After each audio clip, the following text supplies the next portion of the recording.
Hey, what's up everybody? Today I'm going to be making this roasted tomato and pesto grilled cheese sandwich. Let's go. So this is just a quick shot of all of the ingredients. You got the bread, the tomatoes, the pesto, store-bought, some olive oil, the cheese, and a little bit of butter. So now onto the tomatoes. So I picked up some cherry tomatoes from the grocery store, and these tomatoes are a little bit under-ripened, but that's actually perfect for this dish because we're going to be roasting them in the oven for a little bit, and we want them to still kind of like maintain or retain their shape as well as a little bit of that bite. So after slicing up those cherry tomatoes, I'm just going to place them into my bowl, going in with a little bit of olive oil, a little bit of pepper, as well as a little bit of salt, and I'm going to just mix that all up together. Got a little bit of little tongue tie there, y'all.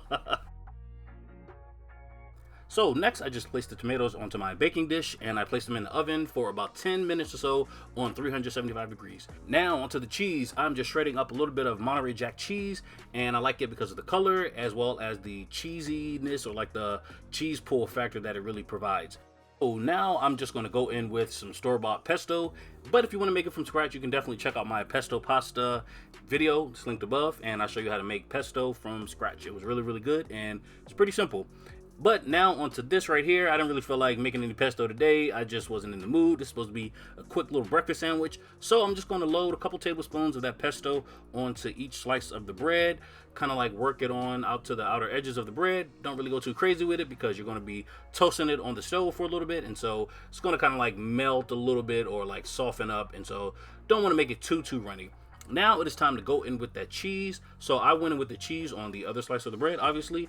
I mean, if you wanted pesto on both sides, you really could do that. You could probably just go in with a little bit of a thinner layer if you want to do it like that, and that might work well for you. But I was really thinking about folding over those two slices together, and I just foresaw a mess, and I wasn't really trying to do it with all of that.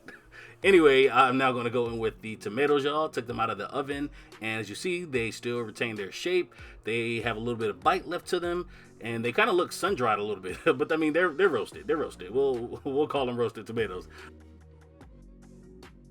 So now it is time to really get this grilled cheese sandwich cooking. So I'm just going to fold over or flip over that other slice of the bread. Now it's time to go to my cast iron skillet. So I had it preheating on a medium heat, not too high. But then I'm going to go in with a few tablespoons of that Kerrygold butter. That's that Irish cream butter. It's just so, I really don't want to say buttery, but I mean, it's so buttery, y'all. Then just going to swirl that butter around in the pan for a little bit, making sure that we try to get it on the bottom side of that sandwich and let it cook on this side for a couple of minutes. You don't want to go too long. Definitely want to make sure you're checking it pretty much every step of the way to make sure it's not really burning on you. And as you can see right here, I'm really kind of just like lifting that sandwich up just to swirl the butter around to make sure that we have maximum surface coverage of all the butter on the bottom side of that sandwich. So y'all, after a couple of minutes on that side, I'm just going to flip it over, and if you'll see in a second, it looks perfect. And that's because I was making sure I was just looking at this thing and hovering around this stove.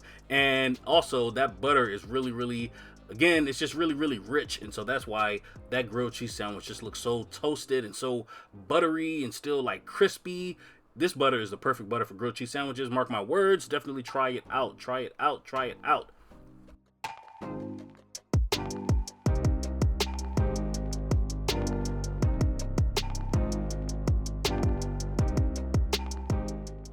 And y'all, if you can see the title, you know that this video is kind of like my play on Dunkin Donuts version of this kind of same roasted tomato and pesto grilled cheese sandwich. When they came out with this, I was really intrigued, and so I tried it a few times, and every time I had it, well, not every time, one time I had it, they really did me dirty. But I really enjoyed the sandwich, so I was like, you know, let me just try to let me try my hand at it. Let me try to just make it myself. And it really turned out so well, y'all. I let it cook on that last side for another like 2 minutes, 2.5 minutes maybe, and that is what we had. This is what this sandwich is looking like.